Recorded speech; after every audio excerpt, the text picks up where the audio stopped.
Who would win in a fight? A bunch of Michael Cera characters or a bunch of Jesse Eisenberg characters? Both have been working in the industry for quite a while, so unless we want this big and epic Avengers Endgame type showdown, we're going to have to narrow it down a bit. So what I'm going to do actually is I'm going to take who I believe to be the 5 best fighters from both their filmographies and have them go up against each other. And right now, we ain't doing this thing where one character goes up against each other at a time. No, this is 5v5 brawl, team v team, action-packed. So right off the bat, let's get into the teams. Let's see Team Eisenberg, right? Here we got Lex Luthor, Mark Zuckerberg, Daniel Atlas, Columbus, and Casey from The Art of Self-Defense. Real quick, let's go through our team and say what they bring to the table, you know? First off, we got Lex Luthor, right? And he's not much of a fighter per se, but he's got the money, yo. He's got that dollar, yo. So much money that when you combine it with Mark Zuckerberg, Team Eisenberg easily has the financial advantage. We then got Daniel Atlas, a very powerful magic man, who is basically like a superhero, kind of. The magic's that insane. And we also got Columbus, who is high intellect, and he's got very refined and pristine survival skills. Lastly, with Casey, we get an above average fighter, and that's our team. Next up, Team Cera. My picks for Team Cera might not be so conventional, but I think I've made some good choices, right? First off, okay, hear me out.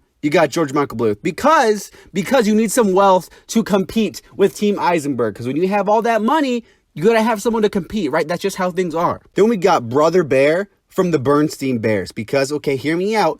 In a fight, a bear is killing any human, okay? So that's why I'm choosing him. Next, we got Andrew Jackson, President of the United States, who Michael Cera played in an episode of Drunk History. And then we got Lego Robin. And last but not least, rounding off the team, we got Scott Pilgrim. So let's get into it. Here's how I think this fight's going down. So if Zuckerberg and Lex Luthor are providing the funds for this operation, they're very clearly going to be able to have some mercenaries of some sort fighting on their team. It's not quite fair to give them like this huge big number. So let's say they get a small militia of like 100 dudes. That gives them a big advantage. But unfortunately, the power of the president in Andrew Jackson is going to be just as strong to counter that. So if they bring 100 soldiers, Andrew Jackson brings 100 soldiers, they kind of cancel each other out. Doesn't matter that much. From that point on, Team Eisenberg is a little lacking in fighters. And while Team Cera isn't really too competitive, they have one big combat advantage in Scott Pilgrim. So from there, it only makes sense for Team Eisenberg's best fighter, Daniel Atlas,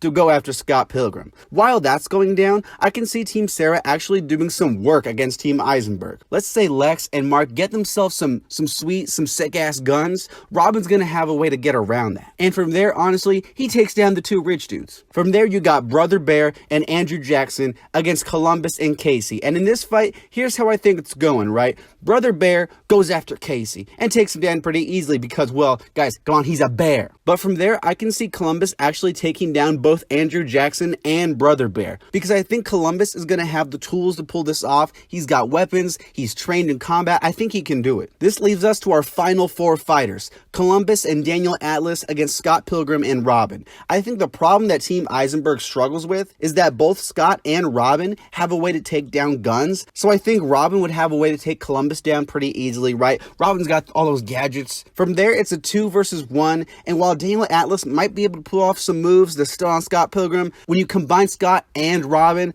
there's no chance. I'm going to give this victory to Team Cera. Honestly, this is such a strange video to make, but I thought I'd do it because it just seemed fun. If you want me to do this again, like the video, I guess, and tell me what actors you want to go up against each other. Thanks for watching, and I'll see you next time.